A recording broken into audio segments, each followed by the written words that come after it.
and welcome to the new video. Here we are going to discuss about the gluconeogenesis.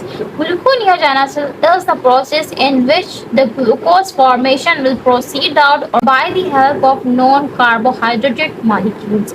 देखिए तो gluconeogenesis एक process होता है जिसमें ग्लूकोज न्यू ग्लूकोज की फॉर्मेशन होती है by the help of non carbohydrated molecules, जो कि ऐसे मॉलिक्यूल जो नॉन कार्बोहाइड्रेटेड मॉलिक्यूल है, जिसमें आ जाते हैं अमीनो एसिड आ जाता है, ग्लाइसरॉल आ जाता है, लैक्टिक एसिड आ जाता है, सही है।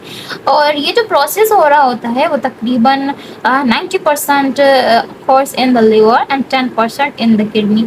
ये प्रोसेस असल में होता क्यों है, इसके दो वजूहात हैं। वो ये कि सबसे पहले के बॉडी के अंदर, ह्यूमन बॉडी के अंदर अगर हाइपोग्लाइसीमिया हो जाए या फिर ब्रेन को जब नीड हो, देखें ये प्रोसेस होता है जब भी हम फास्टिंग करते हैं, सही है। तो उस सूरत में हम कोई भी कार्बोहाइड्रेट मटेरियल इनटेक नहीं कर रहे होते, लेकिन बॉडी को तो हर वक्त ग्लूकोज की नीड होती है। जिस तरह से ब्रेन जो होता है उसके लिए तो ग्लूकोज एक प्राइमरी सोर्स ऑफ फ्यूल है। समझ लें कि ग्लूकोज जो है वो एक फ्यूल की तरह वो करता है ब्रेन के लिए। लेकिन अगर जब ये ना हो तो उस सूरत में जो सेकेंडरी फ्यूल है वो ब्रेन के लिए वो कीटोन बॉडीज़ हैं। जब ग्लूकोज नहीं होगा तो कीटोन बॉडीज़ यूटिलाइज होंगे as a energy source material. लेकिन ठीक है, ये दो वजूहत हैं, एक तो हाइपोग्लाइसीमिया हो जाए या तो फिर ब्रेन को जब नीड हो। लेकिन अब देखिए, हम ये कह सकते हैं कि जिस तरह से हमने ग्लाइकोलाइसिस पढ़ा था, ग्लाइकोलाइसिस में क्या हो रहा था कि ग्लूकोज कन्वर्ट हो रहा था पायरुवेट मॉलिक्यूल में। अब अगर हम ये कह सकें कि भाई जो ग्लूकोनियोजेनेसिस है उसमें ग्लूकोज की फॉर्मेशन हो रही है, तो हम वही बात फॉलो अप कर लेते हैं, सही है। उसको रिवर्स प्रोसेस में रिवर्स उसको करते हैं तो ग्लूकोज बन जाएगा। लेकिन अगर हम ऐसा कहें तो फिर ये बात सही नहीं होगी, क्योंकि ग्लाइकोलाइसिस में कुछ ऐसे स्टेप आ जाते हैं जो कि इरिवर्सिबल स्टेप हैं, सही है। जैसे यहाँ पर आप देख सकते हैं कि ग्लूकोज 6-फॉस्फेट में कन्वर्ट होना एक ये इरिवर्सिबल प्रोसेस है। उसके बाद जो है फ्रक्टोज 6-फॉस्फेट का फ्रक्टोज 1,6-बिसफॉस्फेट में कन्वर्ट होना, ये भी एक तरह का इरिवर्सिबल प्रोसेस है, इरिवर्सिबल स्टेप है। और तीसरा जो स्टेप है वो है PEP का पायरुवेट में कन्वर्ट होना, ये भी एक तरह का इरिवर्सिबल स्टेप है। तो इस सूरत में हम क्या करते हैं कि कुछ ऐसे अल्टरनेटिव स्टेप इसमें ऐड करते हैं, या कुछ ऐसा अल्टरनेटिव रिएक्शन का पाथ हम फॉलो करते हैं ताकि जो नॉन कार्बोहाइड्रेटेड मटेरियल से भी हम आगे ग्लूकोज बना सकें, सही है। तो उसमें आ जाते हैं 3 ऐसे सोर्सेज आ जाते हैं, जिसमें ग्लाइसरॉल है, उसके अलावा लैक्टेट है, अमीनो एसिड है, सही है। तो ये कुछ उसके लिए अल्टरनेटिव पाथ हैं जो हम फॉलो अप करके वापस से दोबारा से ग्लूकोज फॉर्मेशन करवाते हैं, सही है। तो सबसे पहले हम यहाँ पर देखते हैं कि अगर हम यहाँ से इसको अल्टरनेट स्टेप इसमें यूज़ करें पायरुवेट मॉलिक्यूल में, तो किस तरह से ग्लूकोज की फॉर्मेशन हो सकती है, सही है। इसको अगर हम पॉसिबल करवाएं तो हम किस तरह से करवाएंगे। अब हम क्या करते हैं कि 2 पायरुवेट के मॉलिक्यूल लेते हैं। पायरुवेट कार्बोक्सिलेज एंजाइम की प्रेजेंस में सबसे पहले पायरुवेट मॉलिक्यूल को कन्वर्ट करते हैं ऑक्सैलो एसीटेट में, सही है। तो यहाँ पर ये एंजाइम कैपेबल नहीं था इसको दोबारा से कन्वर्ट करने में, पायरुवेट को कन्वर्ट करने में PEP में, और ये रिएक्शन जो है वो इरिवर्सिबल रिएक्शन है। तो हमने यहाँ पर एक एडिशनल स्टेप ऐड किया, वो कौन सा है। सबसे पहले हम करेंगे पायरुवेट को कन्वर्ट ऑक्सैलो एसीटेट में in the presence of pyruvate carboxylase enzyme, सही है। उसके बाद ये ऑक्सैलो एसीटेट कन्वर्ट होगा PEP में by the help of enzyme which is phosphoenol pyruvate carboxykinase, ठीक है। phosphoenol pyruvate carboxykinase enzyme use होगा यहाँ पर ऑक्सैलो एसीटेट को कन्वर्ट करने में PEP में।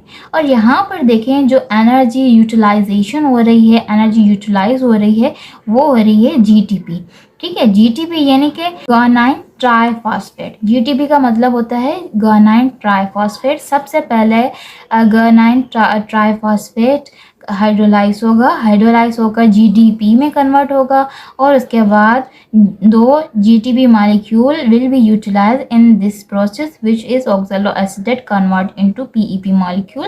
The PEP refers for the phosphoenolpyruvate molecule.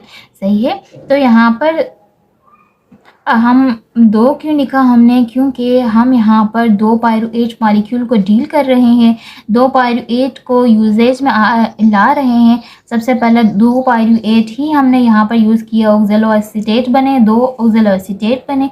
उसके बाद यहाँ पर ऑक्सैलोएसिटेट कन्वर्ट हुआ पीईपी में और दो जीटीपी मॉलिक्यूल यहाँ पर कंज्यूम हुआ। ठीक है। उसके बाद जो रिएक्शन है PEP will convert into 2-phosphoglycerate में। अब देखिए यहाँ पर ग्लाइसोलाइसिस में हमने 2-phosphoglycerate को कन्वर्ट किया था PEP में और इनोलाइज किया था। सही है।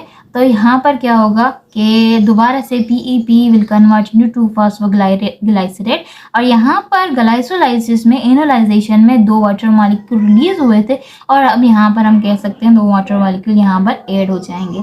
सही है। उसके बाद रिएक्शन में 2-phosphoglycerate कन्वर्ट होगा 3-phosphoglycerate में इन द प्रेजेंस ऑफ फॉस्फोग्लाइसरोम्यूटेस। सही है। उसके बाद जो रिएक्शन है वो भी रिवर्सिबल रिएक्शन है, वो है 3-phosphoglycerate में एक ATP एक फॉस्फेट ग्रुप ऐड होगा और कन्वर्ट हो जाएगा 1,3-bis-phosphoglycerate में इन द प्रेजेंस ऑफ फॉस्फोग्लाइसरोकाइनेस।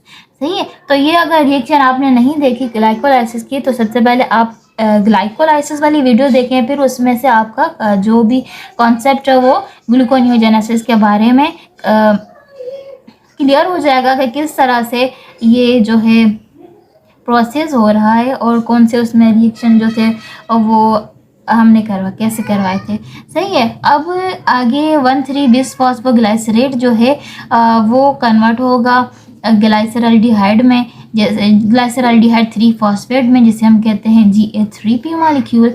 सही है। दो GA3P होंगे। फिर यहाँ पर आइसोमेरेज करवाया था हमने, एक बना था GA3P और DHAP। तो यहाँ पर क्या हो रहा है कि 1,3-bis-phosphoglycerate जो एंजाइम है मॉलिक्यूल है वो कन्वर्ट होगा GA3P में। अब यहाँ पर दो फॉस्फो ग्रुप हैं तो फिर यहाँ पर रिलीज होगा फॉस्फेट ग्रुप और फिर यहाँ से डिटेच होकर बनेगा GA3P मॉलिक्यूल। सही है। फिर GA3P मॉलिक्यूल जो है वो दोबारा से कंडेंस होगा, दो GA3P मॉलिक्यूल आपस में कंडेंस होकर बनाएंगे फ्रक्टोज 1,6-bis-phosphate और उसके बाद का जो ये रिएक्शन है फ्रक्टोज 1,6-bis-phosphate वाला वो भी रिवर्सिबल रिएक्शन है। वो किस तरह से, क्योंकि ये फ्रक्टोकाइनेस 1 एंजाइम जो था वो इतना कैपेबल नहीं है कि इसको कन्वर्ट कर सके फ्रक्टोज 6-phosphate में। तो फिर यहाँ पर हम क्या करते हैं कि एंजाइम को चेंज करते हैं ताकि ये जो रिएक्शन है ये स्टेप पॉसिबल हो सके। फिर फ्रक्टोकाइनेस 1 की जगह पर हम यूज़ करते हैं फ्रक्टोज 1,6-डाइफॉस्फेट एंजाइम। सही है।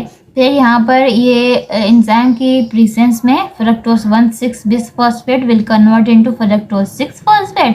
उसके बाद का जो रिएक्शन है रिएक्शन स्टेप है वो भी रिवर्सिबल रिएक्शन है, रिवर्सिबल स्टेप है जिसमें फ्रक्टोज 6-phosphate कन्वर्ट होता है ग्लूकोज 6-phosphate में। और ये भी हमने पढ़ा था कि ग्लूकोज और फ्रक्टोज जो है आपस में एक दूसरे के आइसोमेरिक फॉर्म्स हैं और इनमें क्या होता है कि एक एल्डिहाइड है तो दूसरा कीटोन है, दोनों ही हेक्सोज शुगर हैं। सही है। तो ये भी जो स्टेप है रिएक्शन का वो भी रिवर्सिबल स्टेप है। तो फिर यहाँ पर जो एंजाइम यूज़ होता है वो है फॉस्फोग्लूकोआइसोमेरेज एंजाइम। उसके बाद का जो अब रिएक्शन है रिएक्शन स्टेप है which is glucose 6-phosphate will convert into glucose. ठीक है। तो अब देखें यहाँ पर ये थर्ड स्टेप है ग्लूकोनियोजेनेसिस का जो कि रिवर्सिबल स्टेप है जिसमें हेक्साकाइनेस एंजाइम कैपेबल नहीं है ग्लूकोज 6 फॉस्फेट को कन्वर्ट करने के लिए ग्लूकोज में। तो फिर यहाँ पर भी हम एंजाइम को चेंज करते हैं, और चेंज कैसे करते हैं कि पहले हेक्साकाइनेस हमने यूज़ किया था ग्लाइकोलाइसिस में, अब यहाँ पर हम यूज़ करेंगे glucose 6 phosphatase, glucose 6 phosphatase enzyme, जो कि इजीली ग्लूकोज 6 फॉस्फेट को कन्वर्ट कर सकता है ग्लूकोज में। तो देखें यहाँ पर हमने देखा कि ग्लूकोनियोजेनेसिस में हम किस तरह से ये रिवर्सिबल रिएक्शन करवा सकते हैं, कुछ उसमें एक्स्ट्रा स्टेप्स ऐड करके। सही है।